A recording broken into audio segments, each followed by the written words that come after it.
Good morning, everyone. How about if we make a smoked rolled flank steak this morning?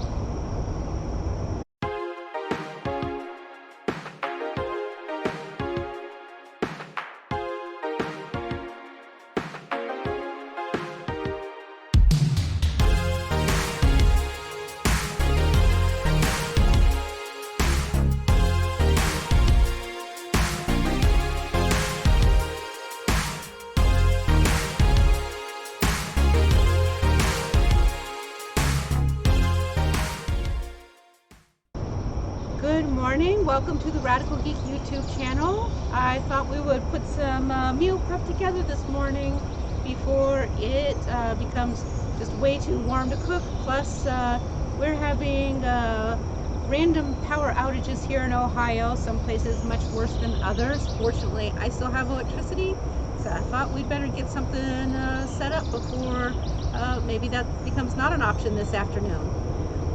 What I did here though was we had to pick up a couple little things at Costco. Little, you know, everything is oversized at Costco, but they did have very reasonably priced flank steak, and I recently saw someone posting flank steak and that they didn't enjoy it, but I love flank steak. It's excellent in fajitas or also in stir fries, but also it's really good in a rolled up fashion. And so today we got the smoker going and we're gonna stuff this, and I'm gonna show you how to prep it up. I've got my piece here. Let me put my glove on for you a second. One of the things that I want to tell you about doing this is flank steak or skirt steak, both. This applies both times. When you get it, and I've got my little outdoor smoking tray and a plastic wrap. It's for prep, but sometimes if I've got things that go in the smoker, this is the one I do, so it can be crappy. But if you look here, the grain runs this way, and we want to wind up slicing this way. So I've got my plastic wrap down, got my flank steak here. We're actually gonna get a second layer of plastic wrap over the top.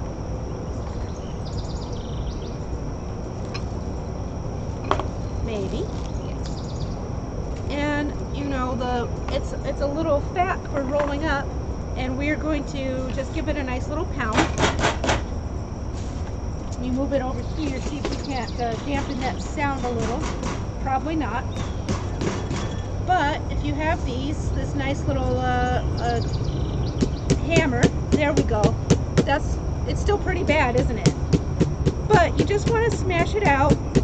You're gonna have to hear some hammering, end of story. That's how it goes sometimes. I didn't want to pre-flatten it beforehand because I wanted you to see the difference. But let me just hammer it here. You want to pound it pretty thin, but not so thin that you're tearing it up. You know, you can see I'm definitely giving a good smash, and you'll see it spread. This side's already thin, so I'll give it a couple taps. But not like up here where I'm really going to town on it. You do need it to kind of be sort of rectangle-ish. So give it a good stretch. This does two things. First of all, it makes it easier for the rolling. Second of all, it kind of loosens up the fibers so that it can take to the smoke a little bit better. You should know that what I've done is I've literally put my pellet smoker here on the smoke setting, so it's going to be at about 165, and all it's doing, and I used a P6 setting, which is a higher smoke level. But the reason we're going to do that is because this has to go in there to get smoked first before we bump up the temperature and cook it. All right. We'll just give it a couple more here. I know that's not the most pleasant sound for video, is it? Sorry about that part, but it is what it is. So you can see now I've basically increased the size probably about an inch all around. I take my plastic wrap off, get it all balled up for discard, and now the next part. the filling. So I've got one of those logs of goat cheese.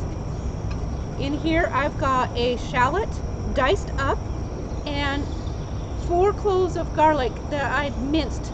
Just run it through your little mincer. Yes, you can use dried, but I find that because of the long cook and because it's going into stuff that's not like super liquidy, that the fresh gives a better flavor and texture in your filling. So I highly recommend. This is one of the recipes where fresh will prevail. And from here I also have some minced up herbs. I believe I picked a bunch of sage and basil from my little herb garden. You can put other things too if you want.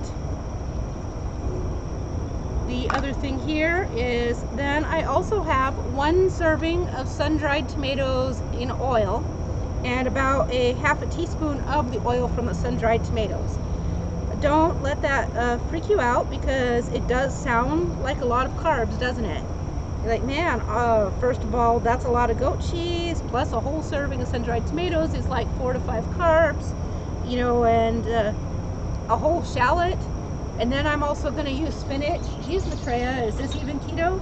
Yes, because it might be like overall this entire roast that we're making is going to be like 22 carbs, but it's going to cut into 4 to 6 pieces. So after that, you know, really comes out quite fine for an entire meal. You know, you top it with an egg or any number of ways you could eat it. So it then becomes reasonable, because depending on whether you get 4 to 6 pieces will determine how many carbs each serving is. So, you know, but you're looking at, you know, 4 to 6 carbs. So that's really not bad for something that you're going to have for basically a whole meal. Let me just get this mixed in. Basically, I'm mixing the goat cheese with those ingredients that I said. We're going to spread some of it onto the flank steak. I think it's probably more filling than this piece of flank can take, which is fine, because what I also have are a couple Anaheim peppers inside. And so I'll use this leftover filling to shove into those and give them a little bit of a cook-off as well. I don't know if I'll put them in with the smoker or not. I haven't really decided. Sort of like jalapeno poppers or stuffed poblanos, but instead it's Anaheim chilies, because my garden chilies are not ready to go yet, and that's what they had at the grocery. They were out of so many chilies, and I know it's because there are some issues in the chili growing industry right now, but it was a bit of a disappointment. I was actually hoping for poblanos so that I could do a chili relleno for everybody, but it is what it is. Maybe we can do some of those Anaheim peppers that I got like a chili relleno, even though they're too long and skinny and kind of inappropriate. But it might be hilarious to still do the technique. You would get the gist. I don't know. Let me think on that. Anyways, now that I've got this all incorporated, we're going to, I keep saying that, yet I keep stirring. You just take this, we're going to plop it down.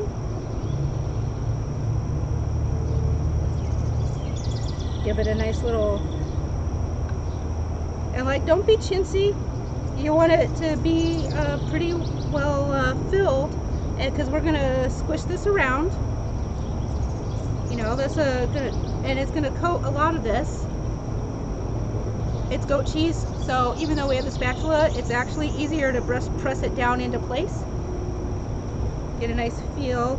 Keep in mind, you want to go not all the way, but part of the way to the edges, because it's going to roll up, which means your filling is going to squish, and you don't want it spilling out everywhere. A little spillage might be okay, but you don't want it to be crazy. Well, maybe you do, but it's not good for your, in general, you don't want to overfill. A little spill will always happen. Nothing you can really do about that. But here we go. So the next thing we're gonna do is just take a little of this spinach and squish it down on there into the center. If you don't like spinach, leave it out. If you don't like all the vegetables, just use some cheese and some seasoning. You can absolutely do that. It'd probably be nice to put some salt and pepper and stuff on there, but I didn't bring it out, and it's going on the smoker, so it'll be fine. So, remember how I pointed to you about the grains being vertical? It seems very intuitive that you would roll it up this way and make like a short little fat roll, but that's the wrong way because you're gonna slice it against the grain. So you wanna roll it with the grain. And you just get in here, you kind of do it like a sushi where you gotta squish things and mush it together. I definitely overfilled it just like I told you not to, but we're gonna go with it and it's still gonna be awesome. Just get in here and get it squished. My leaves are trying to escape, so I'm gonna stuff them down in there.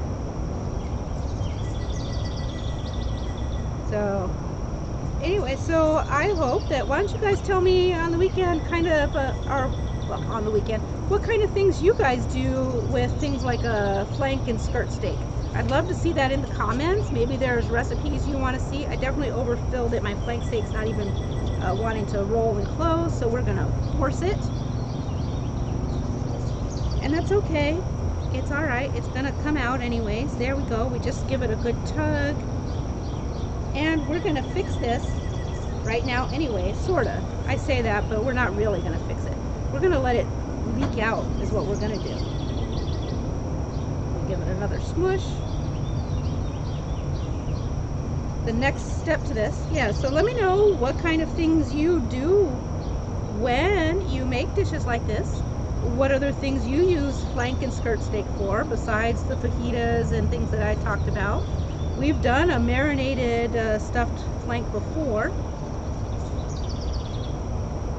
And now, just gonna give this, I'm gonna tuck my end up a little bit. And this will be the easy part. Now, well, I say the easy part, but I always struggle with this. You guys, are you good at tying stuff up? I am not. Maybe people, sure, but roast and rolls and stuff, forget it. My skills are not there for this. So, you know, it is what it is. Sometimes my food's a little messier than maybe a pro would be, but you know, I'm not a pro, so, and it still tastes good. And it also means, see, you know, I can do it, you can do it. Sometimes people tell me that they feel intimidated because that they can't do the things that I, you know, do because it seems complicated or whatever. But you all, I'm a hot mess just like everyone else. There's nothing special or anything like that about it. I have an enormous quantity of twine because I didn't want to bring out the roll and I was feeling lazy, so now I've got a tangled mess. But I'm just gonna go with it. I gotta find the end. There it is. And you just start with your end. You're going to slip it under your meat. You'll have to lift and touch it. That's the other thing that happens to some people is that they don't like touching the meat. First of all, I'm wearing gloves. Second of all, if I weren't, you still got to touch it. Now, you see here, I've got a short end and a long end. That's okay. You want that. You need this short end over here. I'm going to knot it off, we say, which is not the easiest thing to do sometimes.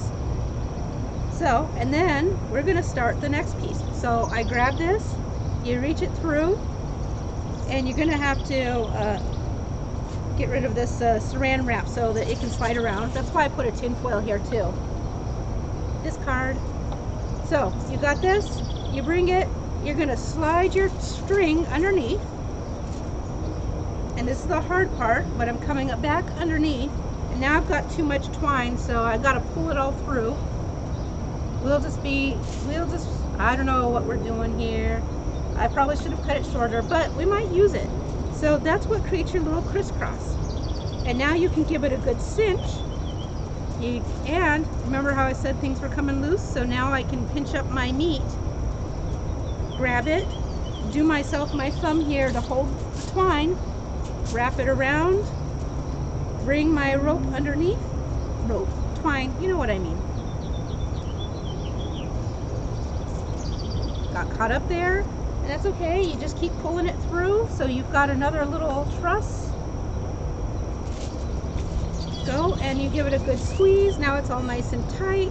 I get down here where where it was narrower piece of meat. This is where it's going to be squishier, and we have to really think about it a little more. But you just keep doing this. You go underneath, and you pull it through. And you use that to cinch your roll together so that it stays tucked in. You definitely have way too much twine. Oh well. But you can also slide it around to make it neat and tidy. You got it going. Slide your loop down so it's even. Give it a good cinch. And oh, this is kind of the boring part, right? Just watching me tie up this roast and say, like, all your stuff is leaking out anyways, Maitreya. What were you thinking? I was telling everybody don't overfill it while I overfilled it. Do as I say, not as I do, right? So now we're gonna go under. Whereas now I have now let it fall open, but I got my twine here. Bring my twine down and run it through. We're almost done, I swear. I swear, I promise we're almost done. Just like 2 more wraps. But see here now, I'm going to slip it and tighten it up, and all that stuff is still going to be leaking a little bit, but I can tuck it in and then give it a good squeeze. So now my meat edges are touching. There's probably nothing to be done for the end where I have just ridiculously squished everything out. I'll stick some of it back in with my thumb, push it down into the roll. Done.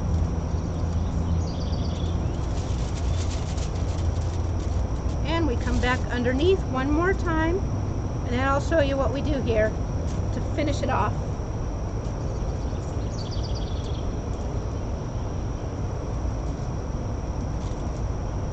Got a leaf. All right, so I've squeezed that. So I'm going to bring the end of my meat here and tuck it up. I make sure things are tucked inside. And here's where we do. You come around and you're going to flip your roll over. Yeah, not as pretty on the underside, eh? This was our end piece. So you have to, again, pull through these loops that we've been playing with. I know it seems crazy pants, doesn't it? But trust me, it's important. At this point, I probably could trim some of this, but we're going to be ridiculous and just use the whole thing. You just keep going in this little loop. You're going to loop underneath each of these ties that you made. Give your meat your tidiness. A little piece of garlic came out. That's all right. It can go right on top. Got my end. Oh, why did I go around so many times? All right, to secure my meats. You always want to secure your meats, don't you? So, anyways, can I tell you guys a little bit here while I finish this up? I am too old to go as hard at conventions as I did. I am so exhausted. I still feel like I needed another day off, but I don't have that opportunity because, man, work needs done.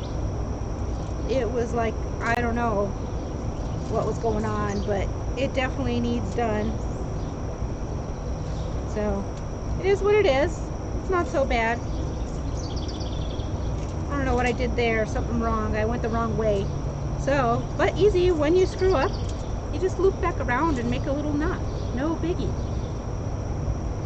It'll work right through.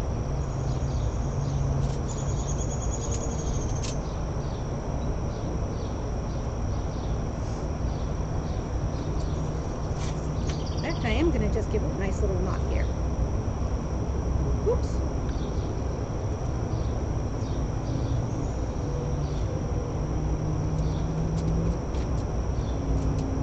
I lost my end. Where did it go? Not that it matters that much, but I do like using the end. So we're just gonna loop right around. One more. So anyways, but yeah, like I feel like crap. I am so tired. Fortunately, I've got my electrolytes going. I made sure that I went to bed at a reasonable time last night, and it just feels a lot better than it probably could. And I know a lot of people are talking about that. We talked about this about Keto Palooza at one point, you know, where I mentioned, you know, what it is like for what's called a convention drop or large event drop. And that's because when you go to these kind of events, your adrenaline cycle is amped up. So your dopamine is powerful and it gets all rolled up, and then, you know, what goes up must come down, so you feel kind of crummy later. But here we are, all tied up with, now let's just finish it off. I know, I gotta flip it over once more.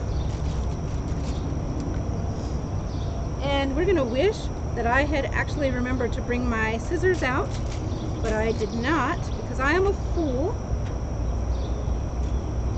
Now I have a bunch of extra string, and I probably need to pause the video and just get that knife real quick. So let's do that, so I can cut that off. All right, so here we are. Got my scissors. We just tied off the end with that first initial string that we had. It's got a good knot now, so our meat is all secure. You trim it off, all your extra twine, so that you have just this neat little teeny tiny pieces here. And the next thing you're gonna do is, voila, let's open the smoker up. And we're just gonna put this on here. Close her up, and it will need to be there on that smoke setting for about an hour. At the hour point, we're gonna come out, give it a quick look, not that we really have to, and turn the heat up to 375 to finish it off. I'll be with you in a minute. We'll take a look right then, and I'll show you where it's at. All right, everyone, it's been about an hour, and so we're ready to bump up the temperature. Let me just show you where this is at. You can see, well, you probably can't see. I'll bring this forward. It did get firmed up, but as you can see, it's still pretty raw. So you stick it back on here. We'll rotate. I'll close the lid back up, and we just pop up the temperature to 375 and let it go. It's going to now cook in there. We're going to leave it for 45 minutes, and that should be it for our rolled flank steak. So we'll be right back, and I'll show you the finished product, and we'll slice a piece open and give it a taste. All right, everyone, let's pull the flank steak off the smoker and give it a good look-see.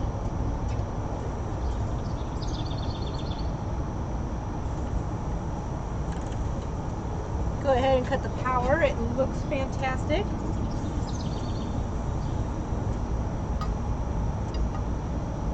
There you go. So we've got our nice little flank here. It does have some little darkening on the bottom, some caramelization from the goat cheese leaking out, but it's soft and tender. So that's all there is to this. I do have a little blob of cheese here I'm going to pull off. Chef's choice there. Close this back up,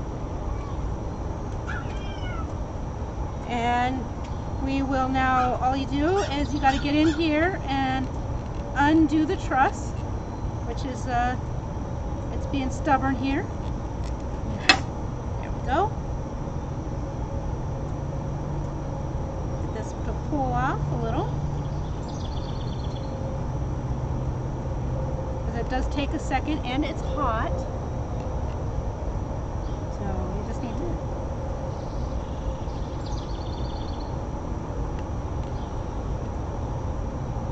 Sorry about that. Just probably should have brought the scissors again, but once you get in here, you can... Whoops, that's meat.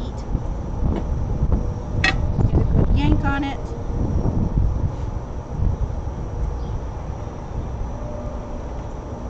There we go.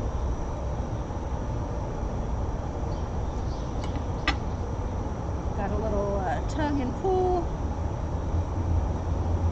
It's killing me because I'm hungry and I would like my meat before my next meeting, which is probably, it's just a stand up in 15 minutes, so no biggie. Oops, I lost my filling. All right. I'm going to just cut this piece here.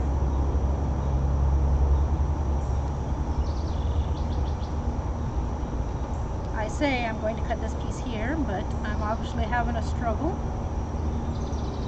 There we go. I just need to go the other direction instead of trying to squeeze from the inside. We have removed a lot of our string. I will come and grab the rest of this.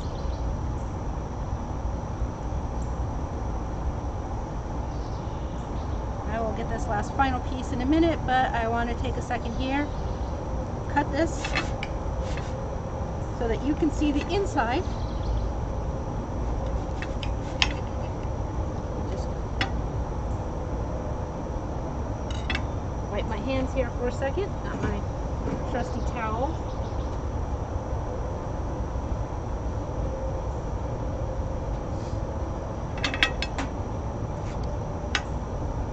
So there, now you can see the inside and how the filling has come out real nice with the spinach and all of the other veggies in there.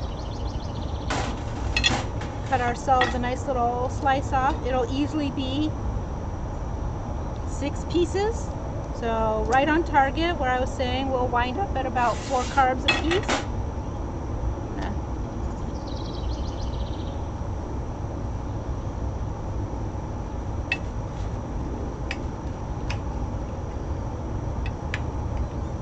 Nice crust there, nice filling.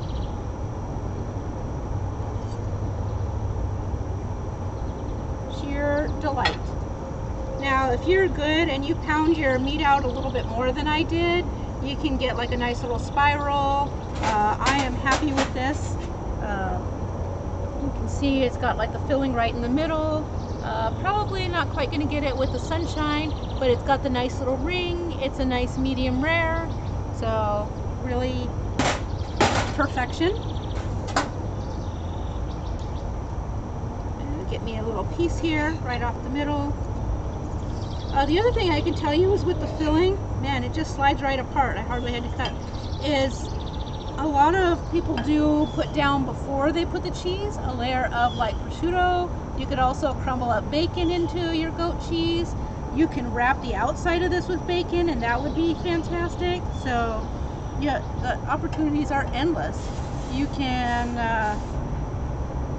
I'm just trying to think of all the different options you could have, but you could go Mediterranean in there, all kinds of things.